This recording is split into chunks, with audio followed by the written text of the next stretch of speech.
Jadi sebenarnya kenaikan harga BBM atau kalau minyak dunia naik, kita itu harusnya sorak-sore.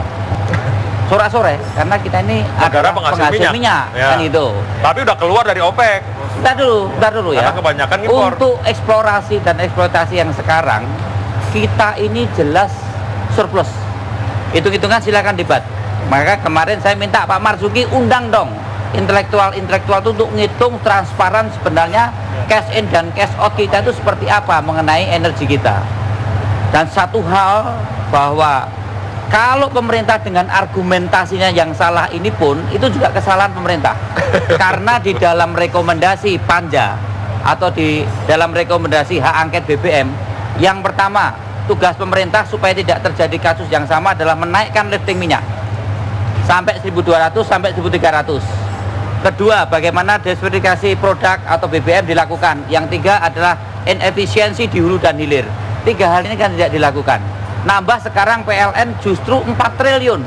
Inefisiensi tambahan PLN sekarang tambah 4 triliun. Jadi sebenarnya ketidakmampuan di dalam pengelolaan energi nasional ini oleh pihak pemerintah, masyarakat yang dibebankan.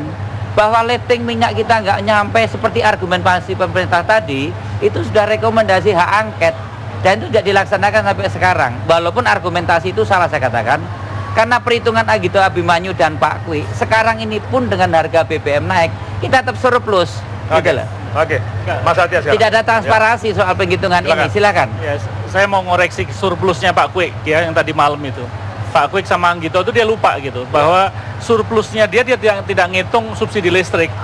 Jadi kalau hitung-hitungan BBM ya dengan dengan berapa pendapatan migas, memang kita surplus 100 triliun, bukan cuma 90 triliun. Benar, jadi kalau tidak ada subsidi listrik, kita surplus. Surplus 100 triliun. 100 triliun ya. 100 triliun dalam konteks antara pendapatan migas kita dikurangi dengan subsidinya, ya, dengan subsidinya surplus. Tanpa harus bayar macam-macam ya. Kita cuma ngitung itu. Nah, karena subsidi di dalam migas itu adalah juga dihitung sebagai subsidi energi, di mana subsidi energi komponennya ada subsidi listrik, dikurangi lagi dia dengan 99,5.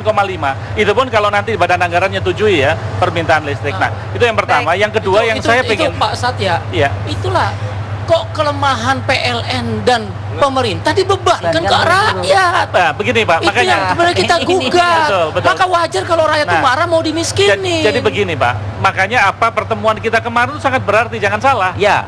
Di dalam debat kita di dalam Badan Anggaran itu kita permasalahkan.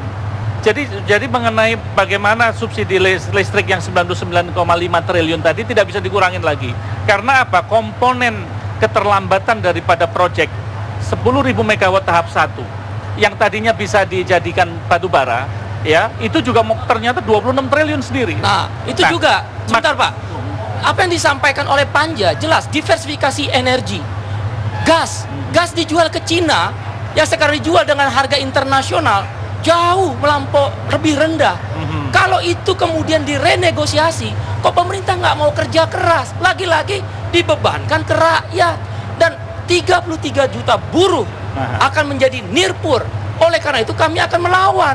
Dan kalau pemerintah tetap naikkan itu, penutupan jalan tol, penutupan bandara, pelabuhan akan dilakukan. Itu pilihan bagi kami. Karena apa? Kami mau dimiskinkan. Nah, ketidakmampuan aparatur negara termasuk DPR untuk menekan melalui Panja itulah yang kemudian kok kita sebagai rakyat buruh yang dibebankan. Itu.